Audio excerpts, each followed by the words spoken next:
Class is now starting. All attendees are in listen-only mode.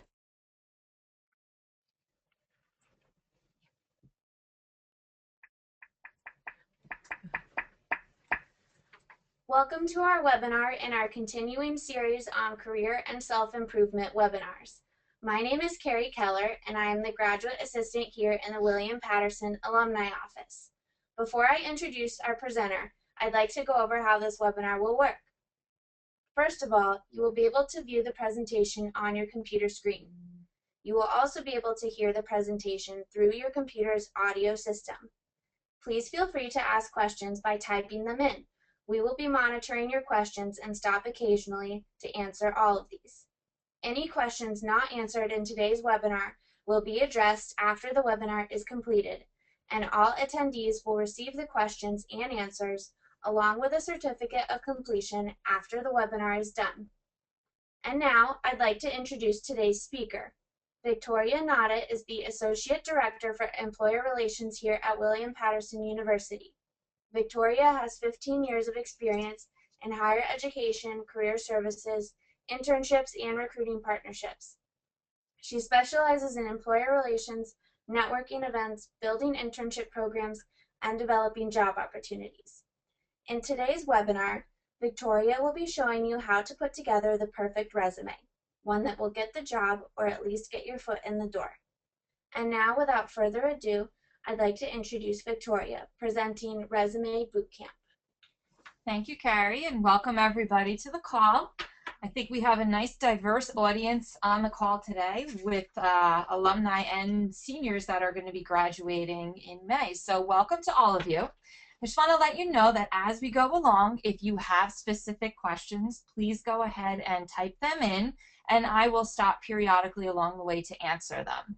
If they are very specific questions that require a little more in-depth, I just ask that you hold them off and send them a little later so that we can discuss personally one-on-one what's going on with your resume. So why don't we go ahead and get started. There we go. Okay, so the first thing I want to talk about is why your resume is important. I mean, we all know that you need one in order to get a job, but we really need to know why it's so important and why it's going to be the key piece to getting your foot in the door. Every employer is going to expect one, whether it is a paper copy, an email copy, or your LinkedIn professional profile, which also acts as your online resume. It's going to be your opportunity to make a first impression, so you want to make sure that what you're putting out there is the best representation of who you are and what your skills are. At a quick glance, a potential employer is going to see how you can contribute to an organization.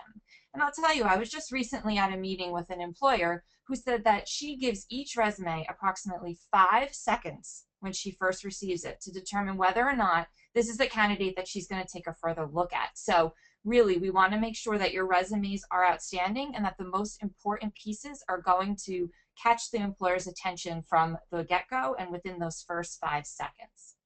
Your resume, the basic purpose is to get your foot in the door. So ultimately, the resume is a piece of your marketing toolbox, we'll call it. That's going to get your foot in the door, but it won't get you the job. You will be the person that's going to get your job. Your resume is just going to be your way into the interviewing opportunity. I also want to tell you that about 20% of jobs are actually posted on various sites like LinkedIn or Simply Hired or Indeed, because most of them are in the hidden job market. 80% of the jobs that are out there, you will not find posted on any websites, on any job boards, because people are looking specifically through their network to find professionals to match for these positions. So just remember that although your resume is one of the marketing pieces in your job search toolbox, which we'll talk about today, the other pieces like LinkedIn and some of your networking opportunities are going to be the other things that will help you get in the door and find those opportunities that are hidden. So let's talk about some do's and don'ts when it comes to resumes. What you want to do is make sure you're clear, you're organized, and that your resume is easy to read and that it's concise. Think about putting the most important things on your resume, putting those towards the top, and keeping it in an organized fashion. You want to make sure there's not a lot of text on your resume, that you're using bulleted sentences, things to catch attention, making it short and simple, and really highlighting the most important things. It's not important to put all of your jobs on there, especially back to when you had your first job as, say, a paper boy, or like me, I worked in a movie theater. You want to make sure you're keeping the most relevant information on there. Use one font and avoid changing things throughout the resume. One thing that becomes extremely distracting to an employer is if your font changes, the size changes, there's all different types of underlining, bolding, italics in there. Make sure you just keep it nice and simple. Use one font and stick to something that's professional. Most Microsoft Word programs now will default to either Times New Roman or Calibri, and those seem to be appropriate ones to use. Arial is also fine, but you want to stay away from anything that could get smudged during faxing multiple times or things that are difficult to read. You want to prioritize your categories in the order of relevance and importance, and that's going to vary from each individual. So for students that are graduating right now, your education and maybe your internships or academic projects would be more relevant than your work experience to date. But for the alum that have been working maybe 5, 10, 20 years out, you may want to put some of your professional experience at the top and then drop your education to the bottom. Because again, the degree is important, but when you've been working that many years, your relevant experience becomes a lot more important. So think about what priorities things will have within your resume, and you're going to put together your own sections based on what you think is most important. You do want to list items in reverse chronological order, so that means your most recent first, and then you work your way back. Usually, 3 jobs is about what you need to put on your resume, but depending on what job you're going for, or maybe you're switching careers, you may add some additional things in there. And those are things that we can talk about a little bit later on. Most importantly, have your resume critiqued. Make sure that after you take a look at it, somebody else takes a look at it, whether it's a person in the Career Development Office. You can email copies to our office through our WP Job Connect system, and somebody critiques it. You may also have a friend or a professional that works in the industry that you're looking for. Have them take a look at it. You really want at least 3 different sets of eyes to take a look at your resume before you actually send it out. You get so used to what's on your resume that you pretty much can read it and you already know what's on it. And I'll tell you a little story about a little incident that I had when I first started looking for an internship when it comes to my resume. My objective statement, and what I thought it said, was that I was pursuing an opportunity in public relations. And I thought this looked really great. It looked wonderful. It was a great objective. And I sent it out to multiple employers. Only to find out when somebody finally took another look at my resume that instead of the word pursuing, I had used the word pursing. So spell check didn't catch it. I had read it so many times, I didn't catch it. And because I never had that resume looked at by another person, it was never caught. So I myself could have locked myself out of opportunities just based on that simple error, because I guarantee you the employer would notice that the first time they took a look at my resume. So critique it as many times as you want, and know that each person is going to have an opinion on your resume. Ultimately, it comes down to what you want and what you want on your resume. So one person may give you advice about something, another person may say, nope, do something different. Know that you should gather all the opinions and then make your resume the way you want it to look like. Okay, we have a question, so I'm going to stop right here and see what we have. We have a couple, actually. Couple questions, okay. So the first one is, how long should your resume be? For example, if you are someone who has been in the job market for 30 plus years, how do you make sure that your resume, A, doesn't show your age, and B, isn't too lengthy? Okay. So let me see if I can address all questions, and then you can let me know if we covered it. So a good, for, let's say, graduating seniors, because I know there's some of you on the phone, your resume should not be more than 1 page. 1 page is really the max for you guys. If you're on 2 pages, there's definitely a way we can cut it down and highlight the most important pieces, get it down to 1 page.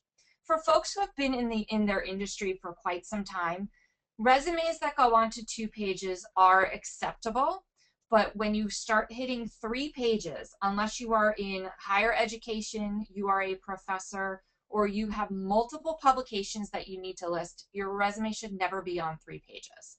You can work to cut down the most important pieces on your resume. You can also change your resume into a more functional resume where instead of listing your jobs in reverse chronological order, you actually will just create sections and then highlight some of the things that you've done in all of your jobs. I don't believe I really go over functional resumes, but if that is something that whoever asked this question wants to talk about further, I'll be happy to do that afterwards.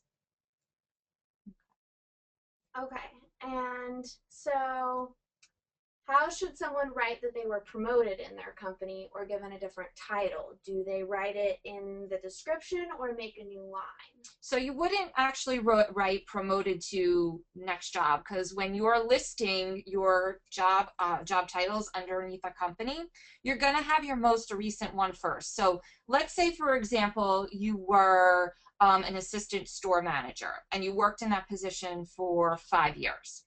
And then you were promoted to store manager. You're going to create a new line with that job title that says store manager and the new dates and the job description, followed by your old assistant manager position and those dates in the job description. So an employer can clearly see that you have been promoted to that position because you haven't stopped employment. You're still with the same company. And I, as an employer, can deduce that you've moved from one position to the other, and that if you were an assistant and now you're a store manager, you have been promoted. So you don't actually have to write the word promoted in there. Okay, sort of to go along with that, if you are a consultant and you've switched companies but maintain the same client, would you recommend adding a section for each company or just having one large section for your entire time with that singular client?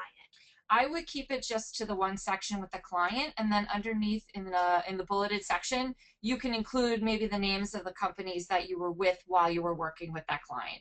Because if you separated it out by your company's name, your resume will be a little too long. So think of it as, how can you consolidate all of the information into one smaller section? And the best way to do that would be to keep the job information and just put the company stuff underneath it. Okay.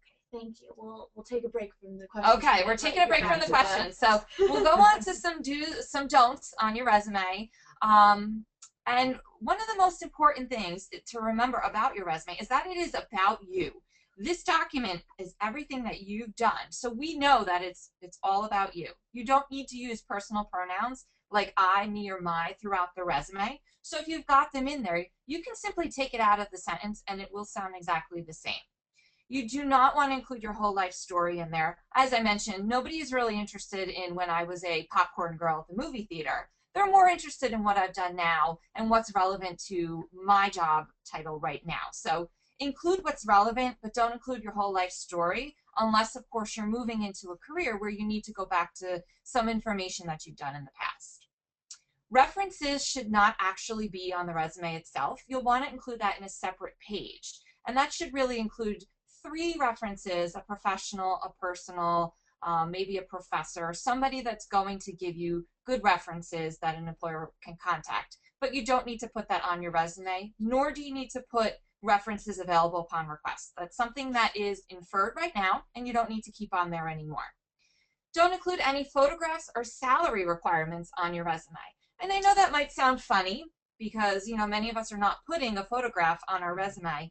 But years ago, I worked with a student who had a picture of himself holding a Budweiser beer can on his resume, and he really locked himself out of a lot of jobs before I actually saw that resume. So don't include photographs because, again, you don't want an employer not to invite you in for an interview based on what you look like or maybe what you're doing in that picture.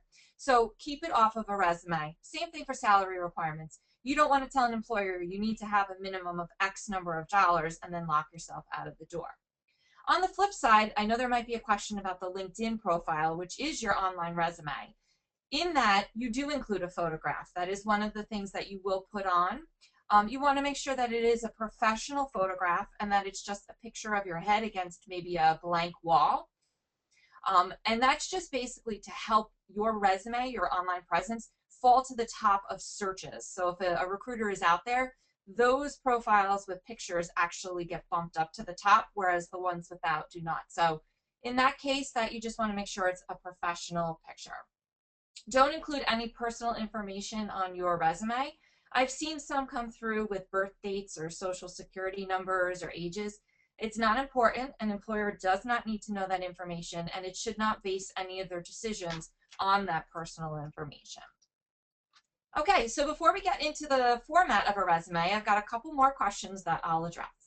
I'm gonna ask two questions that are together, sort of, Okay. even though they're totally different. Okay. The first question, this one person has been working for over 15 years and is getting a master's in HR and wants to know, does she put or he put that current schooling on top of the resume or keep it at the bottom with her education? And kind of related is a student, I believe, who wants to know, does she put campus jobs on her resume, just put them on the top, on the bottom, even though they're not related to what she wants to go into? Okay. So they're kind of like, where do I put things? Where do you put things? And again, that might be specific to a conversation you might want to have with a career professional or myself afterwards, because I would rather take a look at your resume and tell you where the best place to put things are.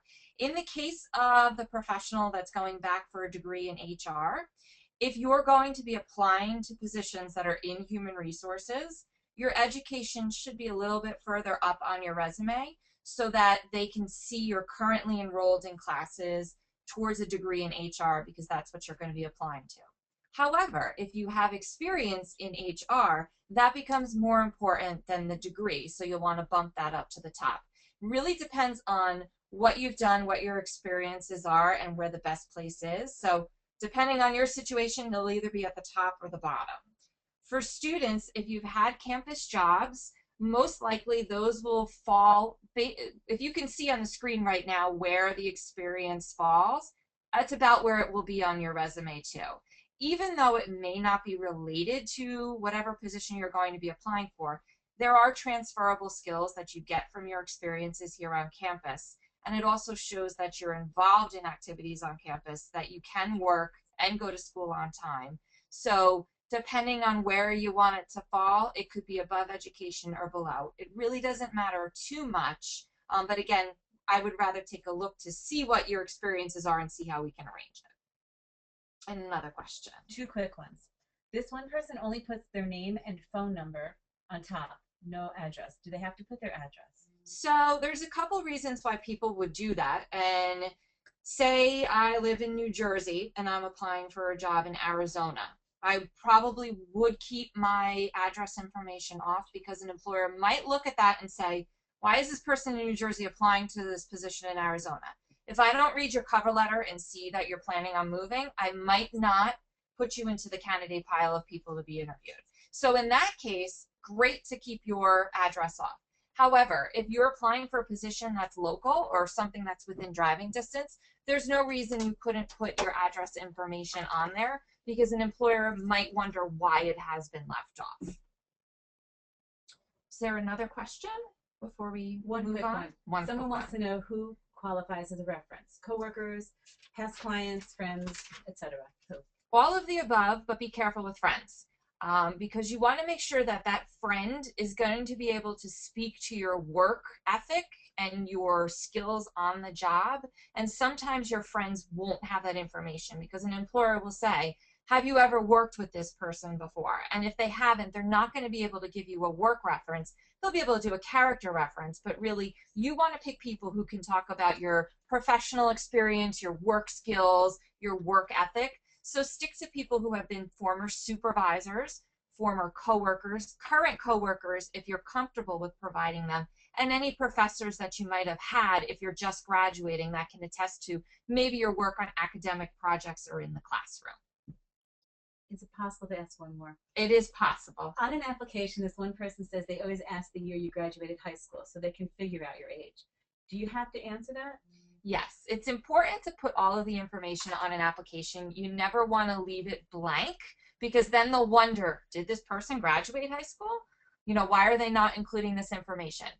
They will look at the application, but it's not going to be a basis for their job decisions. So if you're concerned about age or any of that, we tell you to put it on the application, but on your resume, you can leave it off. But they're going to be able to infer from the number of experiences and jobs that you've had that you are not an older candidate, but you're a candidate with a lot of experience. And sometimes that will work to your advantage over a candidate who doesn't have experience. So it kind of can go both ways, but it's better to provide all of the information, because later on you never want to find yourself in a situation where you've been working for 2 years and they discover that you either omitted or lied on your application, because then that's grounds for immediate dismissal. So always be truthful and then have the opportunity to explain once you're in the interview. Okay? So I'm going to go over the format with you, and then again I will take as many questions as we can once we go through some of these basic sections. I'm going to talk about the chronological format for a resume, and I'm not really going to go too much into the functional resume unless we have specific questions about that. What you see here is your basic format for a resume. And this does not mean you have to stick to this format. You can rearrange, move things, and add sections as necessary. But the top portion should include your contact information. And that'll be your name, your address, your telephone number, and your email. And a quick note about the phone number. Most of us use our cell phones as our main form of communication. So just make sure that that is on there if that is the way that you receive phone calls. If you do have a home phone and you want messages to go there, that's perfectly fine. Just make sure there's either an answering machine, or if somebody's going to be answering the phone, that they take messages appropriately and clearly and they get everybody's name and phone number correct. If you have any concerns about that, or any concerns about a family member picking up the phone, use your cell phone as the primary means of communication. If you don't recognize a number, sometimes you could just let it go to voicemail and then you'll be able to call them back if you're caught off guard. Or if you're getting it while you're driving, that's also something important. Let it go to voicemail. Don't answer it while you're driving. So that way you can either pull to the side of the road or get to wherever you're going and then take notes on who is calling. Your email address should also be professional. So you can see here we're using a Gmail address, and it's just the person's last name at Gmail. You may want to create a separate email account when you're doing your job search that's only for job applications, job responses, so everything is not mixed in with your personal information. Also make sure that it's appropriate. You don't want something like hotdaddy@gmail.com or lookatmymama@yahoo.com. You want to make sure it's professional. Think maybe just your first and last name at whatever provider you want to choose. Gmail is a great one. Yahoo is great. Most employers are using those. We do try and encourage you to stay away from AOL and Hotmail as much as possible now, because they do tend to go into spam, and we don't want you missing any applications or emails that might come through. Okay, so the next section, and probably one of the toughest sections for folks to write, is the objective statement. And this is, what do you want from this job? What is it that this resume is all about? And you're basically stating to an employer the reason why you're sending the resume. Usually it's because you're applying to a specific position, and that's what your objective should state. Be specific to the position you're applying for, and make sure it's not general, and make sure you're talking about what you can offer them, not what they can offer you. So lots of folks tend to say, you know, to obtain a full-time opportunity that will help me advance in my career. That says to an employer, this is all about me. I want a job and I want to advance in my career. You're not telling an employer what you're going to bring to them or how your skills are going to be important to that job and that company. So avoid using the I want, and think about what you can give them. If you have experience, though, an objective statement is not always necessary. You may opt to do a professional summary, which I'll talk about next. And even in the case of graduating seniors or folks who are still entry level, the objective is really an optional piece of your resume.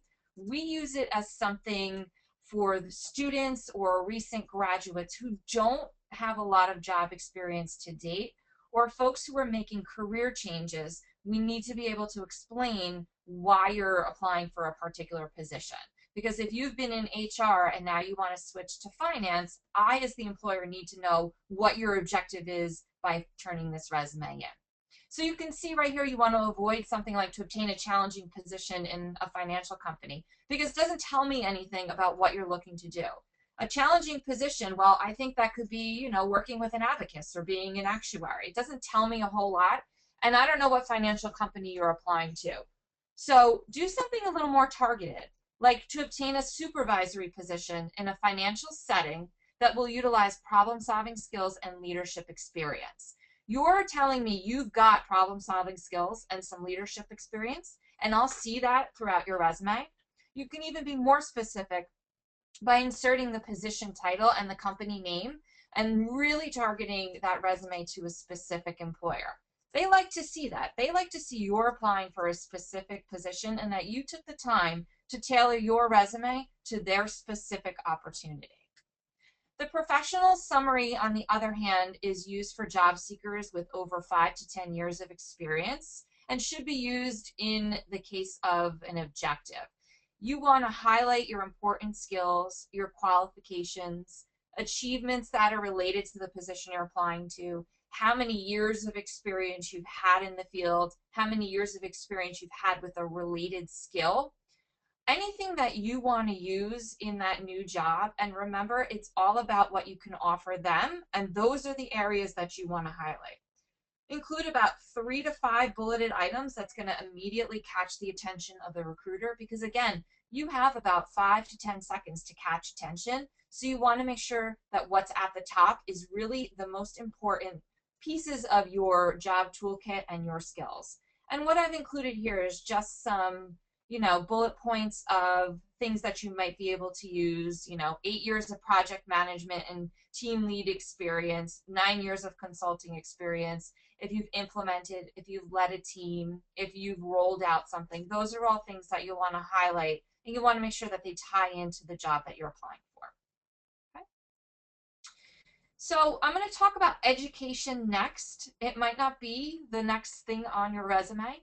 It may fall to the bottom, but you want to include the name of your institution, which will be William Patterson University. You'll include the location, so make sure Wayne, New Jersey is in there. For folks that graduated when it was William Patterson College, because I've seen a couple of that lately, include that name because that's what you graduated under. Include your degree, include your graduation month and year. And for those of you who are concerned about the age or when you got the degree, you can leave it off, but make sure you do include it on the application that you have to fill out when you go in for an interview. Your major, your minor should be there. If there's any certificates that you've achieved, you want to include that in there.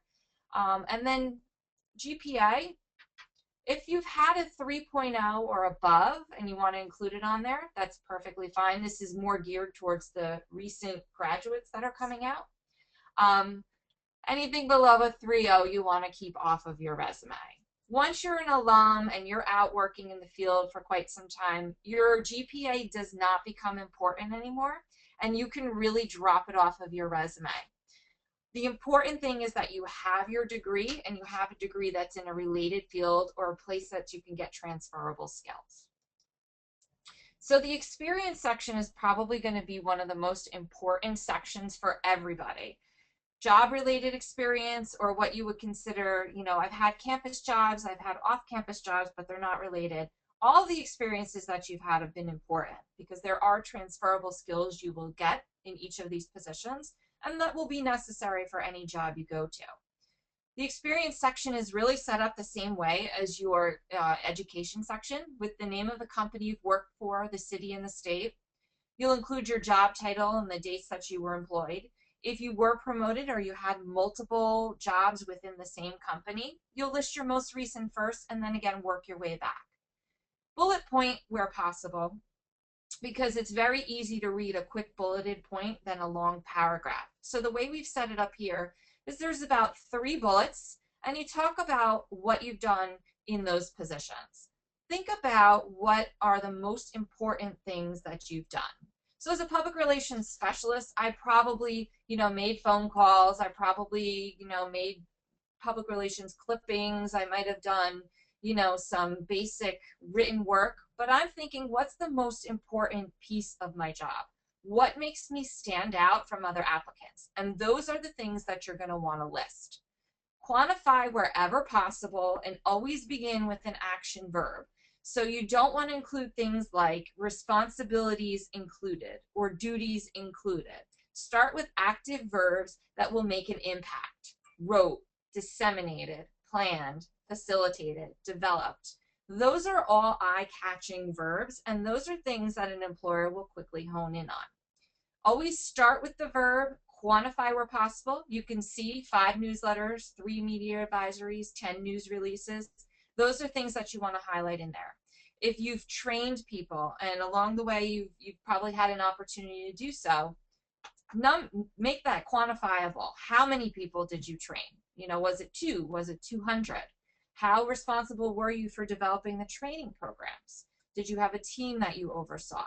What was so important about your job that I as an employer need to know it? If you've done any specific accomplishments or have projects within these positions that you want to highlight, you can even write a little blurb there that says accomplishments and list those things there right underneath your job description. You want to include your 3 most recent. If you've been in the field for a long time and maybe your 4th job is important, you'll include that on there. Just use your best judgment, and if you're writing some of the same duties underneath these companies, you'll want to switch that or kind of consolidate as you go along.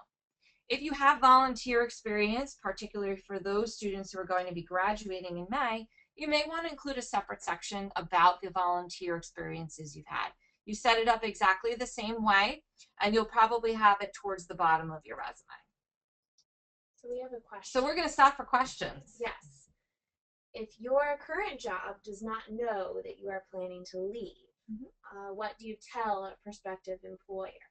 So whenever you are in an interview with an employer, or anytime you have to fill out information before you go in, you will let them know that your current employer does not know that you are seeking a new position and that you would not like them to contact that particular person. So your references are going to be different from your work experience. The references are people that you've allowed your potential employer to contact. Your potential employer cannot contact your current folks unless you give them the okay to do so.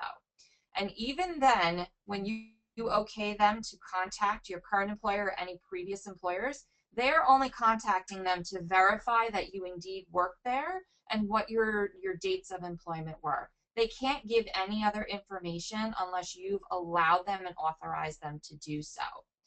In the case of your current employer not wanting to know, you don't want that person to know with your LinkedIn profile, you may just want to not put that in your little blurb at the top. So if I were to search you, instead of seeking a sales manager position, you may just keep, student, alum, whatever your current job is.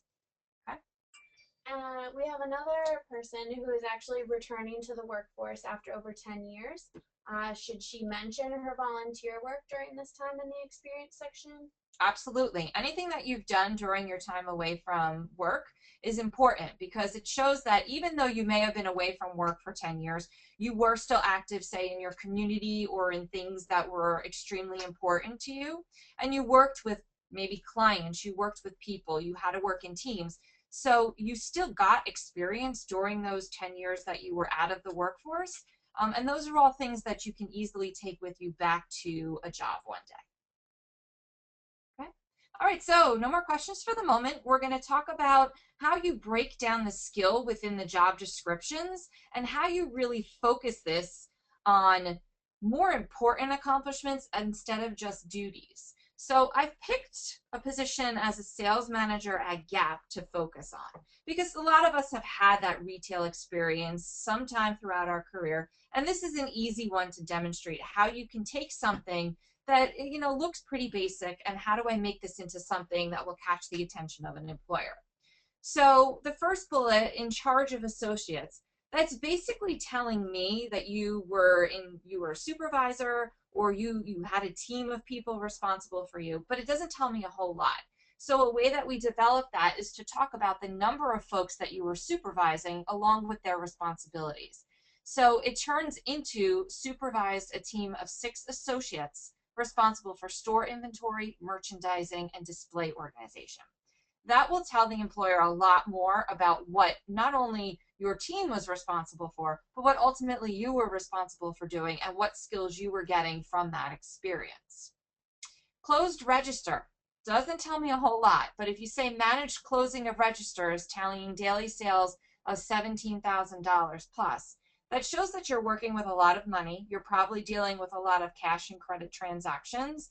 And maybe it's a fast-paced environment because that's a lot of sales to be dealing with on a regular basis. So expand, quantify where possible, and really show what you're doing there as opposed to just a simple statement of what you've done. Helped customers and worked the fitting room. You can really kind of combine that into interacted with customers and assisted them with merchandise selection to promote daily sales. So that doesn't really, worked fitting room doesn't sound very glamorous, but assisting them with merchandise selection sounds a lot better. So think about how you can develop these into better bullets and show what you've done and how you've impacted the company. You may want to go further with this one and say how much your daily sales were personally, or how you helped the company achieve their daily sales goals. Show the impact, show your skills, show what you can bring to the company. And again, sold gap cards, recognized for outstanding customer service in the holiday season 2010. You may also want to say, recognized for outstanding customer service, sold 100 gap cards during the month of December holiday season 2010. You could even be that more specific. The more specific you are, the more quantifiable things are, you're really going to be able to tell an employer in a short bullet what you've done in those positions. So some of the other resume contents, that will be on your resume will include some of the following. There will be a skills section, and if you have skills that are specific to your industry, you definitely want to make sure this is on there because there might be some technical specialties or equipment knowledge that you'll need to list. SPSS comes to mind, QuickBooks, things that are specific to your field of study. Other areas might include another language that you speak. If you're bilingual or trilingual, you'll want to include that on your resume. And make sure you use the words bilingual or trilingual, not fluent in another language, because the services that will scan through resumes sometimes will not pick up fluent, but it will pick up the word bilingual. So use that word instead. List any computer skills you have, any first aid or CPR skills, especially if you're working with children or people, maybe you're going into nursing. List the dates that you got these certifications, anything that might be relevant to your job. And I already touched on the references piece. You want to put them on a separate page, but also don't make a note of it at the bottom of your resume. So there are some common mistakes that people make when they're putting their resumes together, and these are things that are so easy to overlook, but they will easily knock you out of the running for things if they happen and an employer picks up on it. Grammatical and spelling errors are one of the biggest problems that recruiters encounter, and they will knock you out of the running immediately. How many times I've seen William Patterson spelled wrong? 2 T's in Patterson. If I look at that as a candidate for my own opportunities in the office, I usually won't look at those because that shows me that you did not take the time either to research my company or that you didn't even take the time to spell your own university correctly. So make sure that those errors are all taken care of, and those usually are caught by the 1, 2, 3 eyes that take a look at your resume. Make sure everything's grammatically correct, that you're putting sentences together, that you're using your verbs appropriately. Just take a good look. Know that Microsoft Word won't catch everything, so have somebody else take a look at it. Too much white space is another error that comes up on here, and that is your resume is not balanced throughout. You may have too much white space on the bottom, or there's too much white space on the left-hand side. Think of it as a project you did back in kindergarten, where you took a blob of paint and you put it in the middle of a piece of paper, and you folded that paper in half, and when you opened it back up, it was balanced on both sides. That is how your resume should look. Things should line up. Dates should line up. If you're using all bullets, make sure you use all bullets throughout. Just make sure that it's easy on the eyes, that there's not too much white space, and that things line up. Format inconsistencies also drive recruiters bonkers. So if you're using the job title underneath your company name, don't change that format throughout the resume. Keep it the same. If your dates are all on the right-hand side, keep them all on the right-hand side. Consistency is extremely important because it shows an employer you do have attention to detail, and that you're very careful and maybe meticulous with your work. Incomplete bullet points, make sure you're finishing your thought, and that also goes with your lack of information. If you don't provide an employer with enough information about what you've done in those experiences, they're not going to be able to get that from any other source. So make sure all of the relevant information is in there. Irrelevant experience and qualifications might also prevent you from getting your foot in the door, especially if you don't explain why you're applying to a specific position. So there are career changers out there, and you may have experience that does not relate to the job you're applying to. That's where your objective statement will come in handy, and then a cover letter that accompanies your resume. It will tell an employer why you're applying for a certain position, and it may explain some of the quote-unquote irrelevant experience you have listed. And last, most importantly, is not demonstrating the value that you can bring to an employer. Ultimately, this isn't about you. It's about the job and how you're going to help the company be successful. So what skills do you bring to them that's ultimately going to help them get to that point? Okay, so I know there are questions in here, and we are at the end of the presentation, so I will be happy to take as many questions as we can fit. All right, so this person would like to know if you have been in 2 jobs for 20 years, doing basically the same thing. Should you, and how can you list both those companies and experiences together? So in that case, you can potentially do a functional resume where you will think about all of the different job functions that you've had and kind of group them together. So if you have leadership, you'll include some information in there from both jobs on your leadership. You may want to include a section on communication, job-specific skills. Think about what headings might make sense, and then you can include the duties or what you've done, those accomplishments in each of those positions, and you'll put them underneath those categories. And then your experience section will simply list just your company and the dates that you've worked there. For a functional resume, that's how you would do it. If you wanted to keep it a chronological resume, you can list your 2 companies with the dates that you've worked there. If the job skills and what you've done there really are exactly the same, you can then list it underneath those 2 companies. But be specific about the dates you were in each opportunity. And if you did move from one position to another within those companies, you will want to break that out. So you'll include both job listings on there, and you'll probably end up on 2 pages, but that's completely okay. Okay, so we'll move to the next question. Can people send their resumes to you? Yeah, so what I've included on the screen is my email address. Feel free to send me a copy of your resume. I will get to it as quickly as possible, but I will basically take a look at your resume. If I can make some quick changes, I will. Otherwise, I may give you some feedback via email and then have you make the changes and then send it back to me. I try to get them back within a week of you sending them to me, so just be patient if I don't get to it right away. If this person has been home with their children for 8 years, how do they explain that on a resume? So on a resume, you wouldn't list, home for 8 years, staying with your children. You will list whatever work experiences you have, and if there is a job gap, you will explain that in your cover letter. So you want to make sure that you accompany that resume with a cover letter that says, I've been out of the workforce for X number of years. While I was out, I did this. So maybe you volunteered, because if you've been home with your children, a lot of people tend to get involved in, say, PTO or maybe committees involved with their children's school. Those are all things that you can highlight. Those are volunteer opportunities, and those are things that show that you've been involved in your community, that you haven't stayed home and not done anything. So if you've had children, chances are you've gotten involved, Boy Scouts, Girl Scouts, some type of organization. Highlight those things, and you can also put them on your resume. There are a lot of people who have either been home with their children or have been unemployed for a longer period of time. Employers are expecting these things right now because the job market is a little tough at the moment.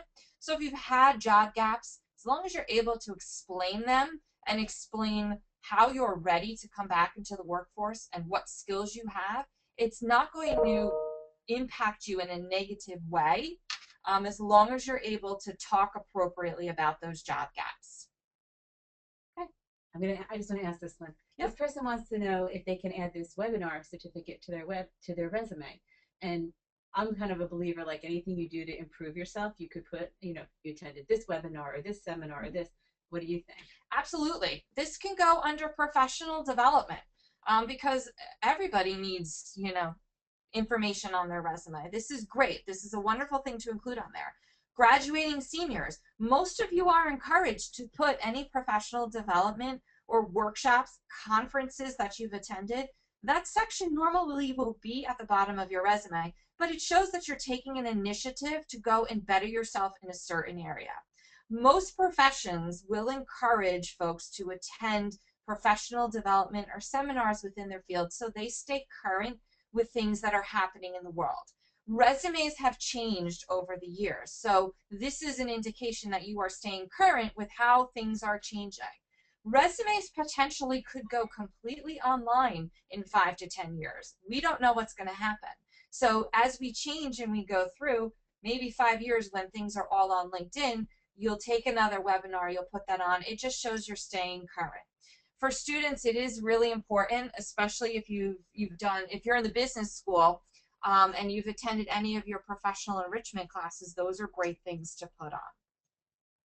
If this person removes a job that has become irrelevant that they had previously, there will then again be a gap in dates. Will that also raise concerns or no? It shouldn't raise concerns, but if it's a large gap in dates and you were working, what I would recommend is still including it on there. If you say it's irrelevant, include it on there, but only include 1 or 2 bullets, and include bullets that would transfer to another job. So you're doing things within these jobs that you're going to do at all opportunities. You're probably going to be working with clients, you have customers, maybe you're working with computers. There are things within each job that will be the same in each position. Focus on 1 or 2 of those things. Keep the job on there so you don't have that job gap and you don't have to worry about explaining it away, but keep the information under it limited as opposed to really expanding on what you've done there. Okay. Should your LinkedIn profile be a copy of your resume, or should it be shortened? So your LinkedIn resume is really a complement to your paper resume.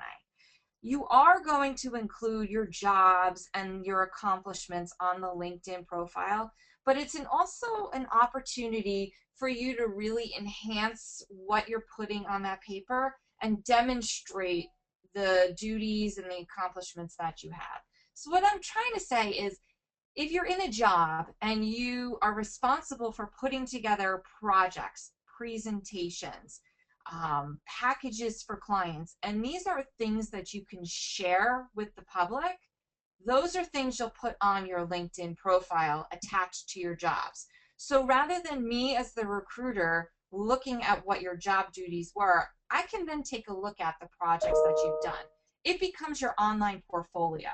It is a complement to your resume, it enhances what's on there, and it also allows for other people to say, yes, this person is really good in XYZ. There's a section on LinkedIn for your skills, and it allows people that are in your network to endorse you. And if you've never seen this section, or you don't utilize this section, this is a great place for recruiters to see how much experience, how many people you have in your network, and how many people say, yes, this person knows what they're talking about. If you were to go on my LinkedIn profile, my section includes skills like resume building, career counseling, employer relations. And as I work with people along the way, I ask them to endorse me in those areas. And you'll see there's pictures of people's heads and there's numbers. And it basically says 100 and something people endorse Victoria for resume building. The more you have, the more an employer can see how well you are versed in that particular skill. So the LinkedIn becomes a nice complement to the resume and gives you an opportunity to really build on what you've put already in there. So Wix.com, which you may have heard of, is a free online resume service where you can display all your experience and etc. Is this okay to send to employers in lieu of an actual resume once you get an interview, or is the printed copy still expected? So to send to an employer, you should always send something as a Word attachment or a PDF file. You don't want them to be sent to a link somewhere. Always send a copy that they would be able to print out, and it'll print out correctly. Because sometimes when you upload your resume to job sites, the format will get thrown off. You want to make sure that when an employer prints it out, it looks appropriate. And when you go in for an interview, you're still going to bring a paper copy no matter what, because they may have gotten distracted before they met with you. You may have updated something on your resume, so you want to make sure you bring that new resume with you and give it to them so they can take a look at it. A question here. Will an employer be upset if they see your resume on LinkedIn? A current, I'm gonna assume Yes. that means your current employer. Yes. Okay. So if your current employer is pretty social media savvy and knows how many people recruit or network, they should not be upset that you have a LinkedIn profile, because it's really important for you as a professional to network with other professionals in your field. So I would say, if I were, I have people that work for me and they have professional LinkedIn profiles. That doesn't bother me at all, because they should have professional LinkedIn profiles. It shows me that they are staying current in their field, that they're connecting with other professionals, and maybe they're sharing best practices with other individuals in their field. You're not going to ultimately advertise on LinkedIn that you're looking for a new position. Most people don't do that unless they are unemployed. So majority of the folks that you see out there are employed, maybe are happy, unhappy with their current positions, but they're not advertising it while they're out there. Recruiters will contact you regardless of whether you are seeking or not seeking, if they really are interested in you as a professional in their company. That has happened to me, where I've received an email from someone that had a job opportunity that might meet my qualifications. It's up to you to say, yes, I'm interested, or no, I'm not. Okay. Are there any other questions? That's it. All right. Well, I thank you guys for spending probably some of your lunch breaks with me. I invite you to email me with any follow-up questions that you might have. And if you want to send your resume, it's right there on the site, I think, for a couple more seconds. And I thank you. And we just want to let you know that you want to. Sure. So, of course, on behalf of the Alumni Association here at William-Patterson, we would, of course, like to thank you, Victoria, and also all of you who have attended this webinar. Again, we will be following up with an email that will have the questions and answers attached, also along with your certificate of completion. And also a PDF of the PowerPoint. Yes. Which will also be uploaded onto our YouTube channel. That's it. Thank you Thank very you much. Thank you very much.